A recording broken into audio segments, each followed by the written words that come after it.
Hey everyone, this is Gersha from Technical Option Traders Inc. So today we're going to talk about how we look at price action and how we use that to our advantage of when we're trading in the stock market, right? So especially for retail traders who are just starting out right now and maybe who've been trading but find it difficult to have successful days consistently. So we're going to talk about how to just kind of just look at everything overall, right?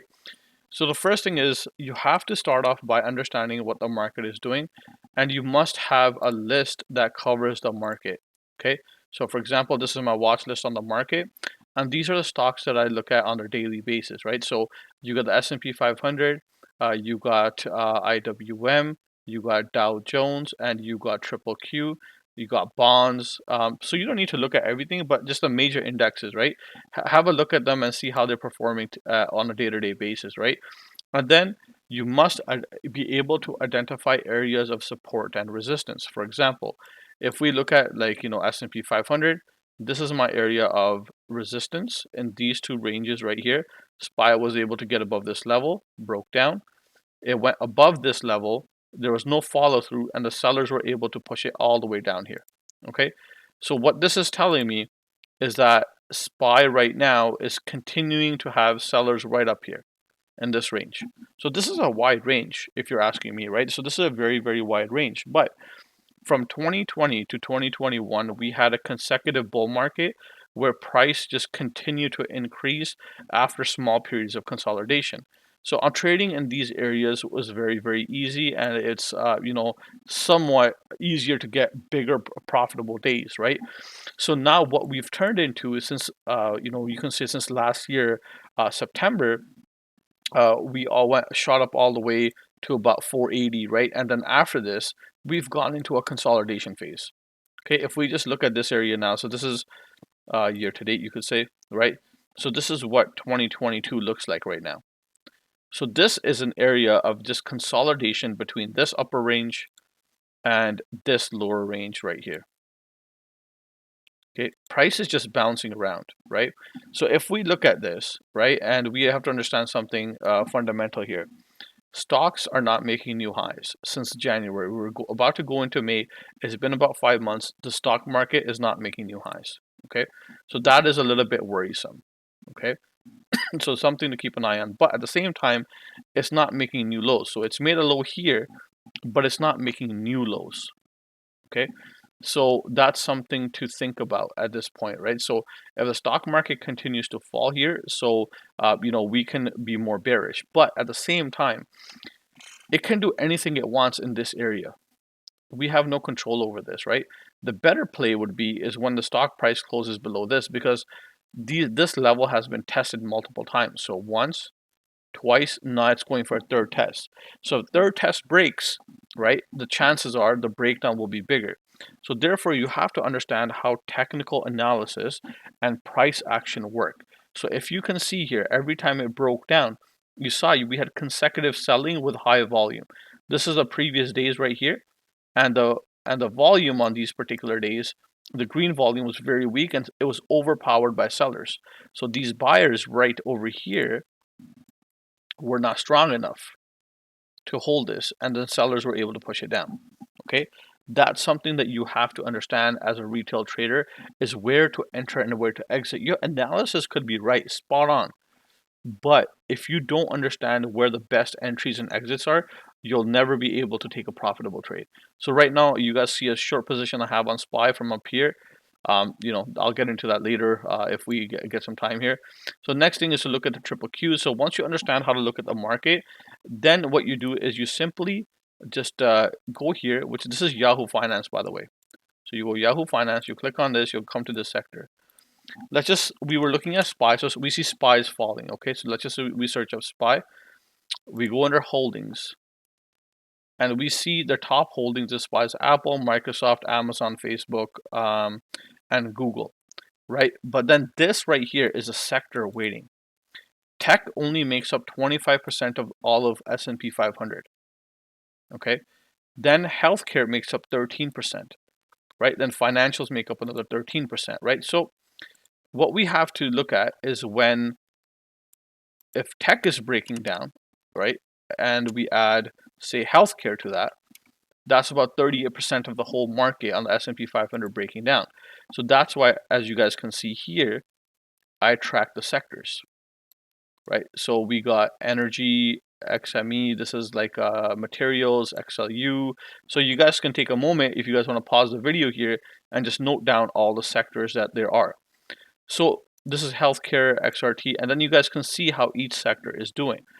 So this tells you if two sectors that are heavily weighted in S&P 500 are breaking down, then this is how you can get into, you can buy SPY puts successfully. Because if two sectors that are heavily weighted, for example, let's say technology, healthcare are breaking down, or that means they're falling, that means they're selling off, you can buy SPY puts because the chances are SPY will continue to follow because these sectors will push SPY down. It's very as simple as that. It's not complicated, right? So if we look at, like, for example, let's say Dow Jones, and we go under holdings, right? Okay, so Dow is very diversified. However, it has two big sectors it's invested in, which is healthcare and financials, right? So that's 40% of Dow Jones. So if XLF is financials and XLV is healthcare. Okay, if these two sectors, you can just simply just put like alerts, on them, and say, like, like, this is your resistance level right here, the support level.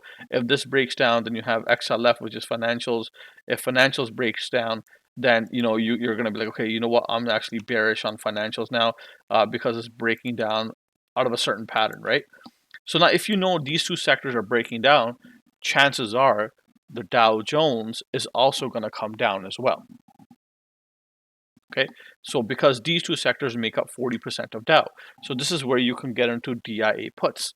Just looking at, just understanding the basic, that how much this weighted is, and you put alerts on the sectors, and you can take the trade. And then if you see a certain sector is really breaking down, you can take these stocks right over here, and you can see that how much they're weighted in each sector. So this is 7%, this is 7%. So if this sector, so if Dow Jones is starting to fall, we can start to see, okay, like United Health Group, this is XLV, and Goldman Sachs, they're falling. So chances are, if Dow's falling, XLF, XLV are falling as well. So that's healthcare and financials. So if they're falling, then these stocks could be falling as well. So that's something to pay attention to. Okay, now this is how we can find out stocks that make up a certain ETF or an index. But if we wanted to find out, like, let's just say, for example, financials, what stocks make up XLF? So XLF, same thing. We go under options, and we go, holdings, and we look at these stocks right here. So 12% is Berkshire Hathaway, 11% is JP Morgan Chase, Bank of America, and Wells Fargo. So if we know if XLF is coming down, then these top three stocks could potentially be taking a hit. If they are taking a hit, Dow Jones coming down as well. This is how you get multiple confirmations. So it's not just looking at the chart alone, but it's understanding what is happening in the sector, right? So if we look at another one, for example, healthcare, right? So what makes up healthcare? Right, so we can look at Johnson & Johnson, United Health Group, Pfizer, ABT, right? So this is how we can find these trades. I had a successful trade a couple of weeks ago on ABBV.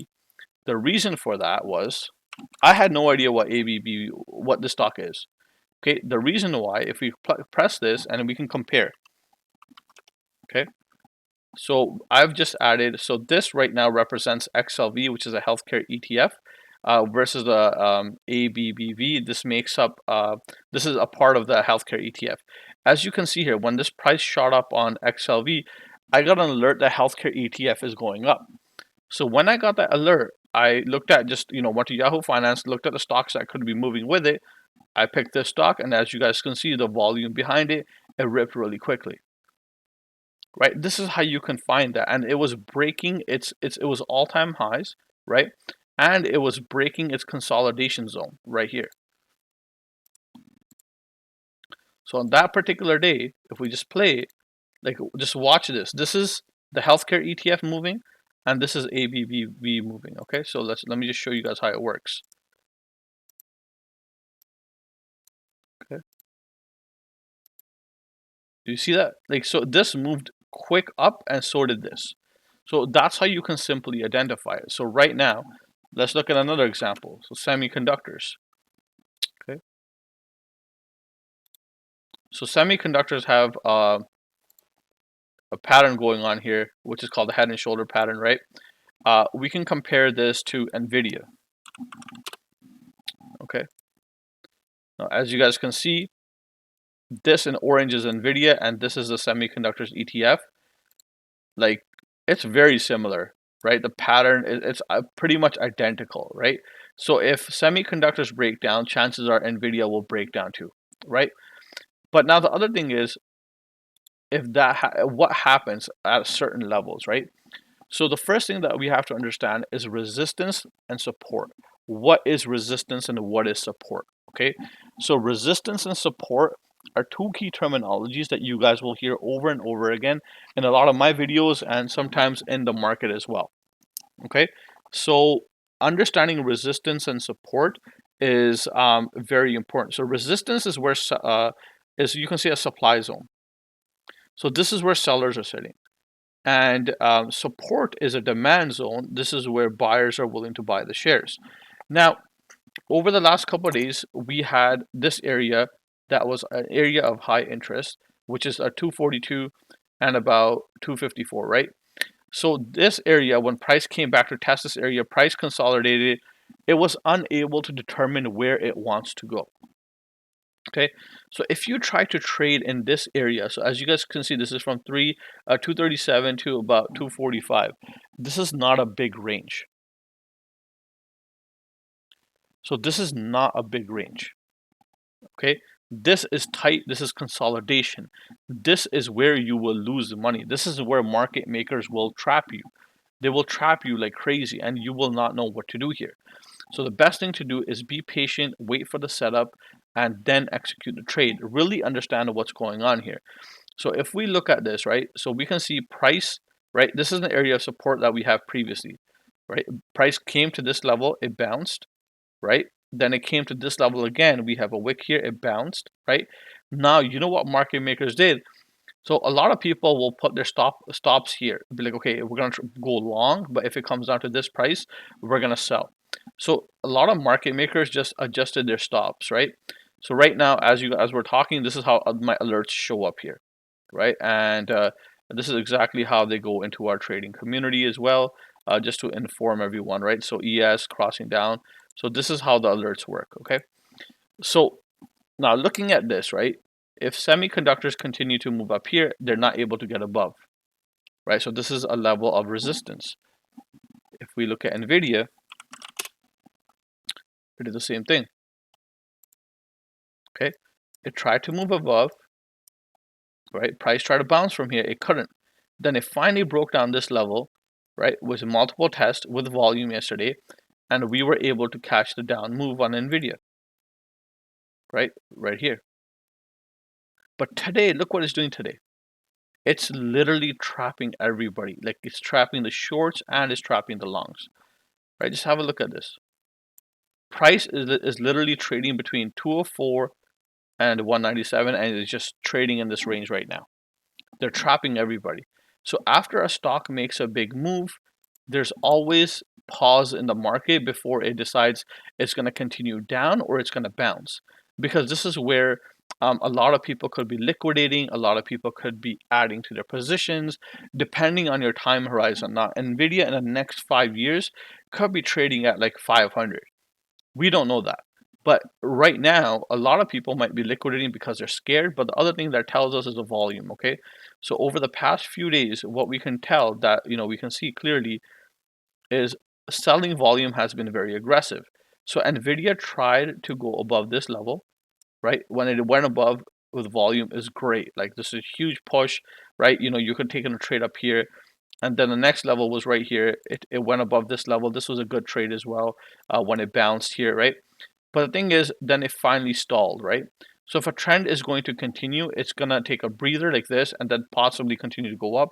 But this was a complete breakdown. So there's like a couple of trades here. So the best thing is always wait for the setup.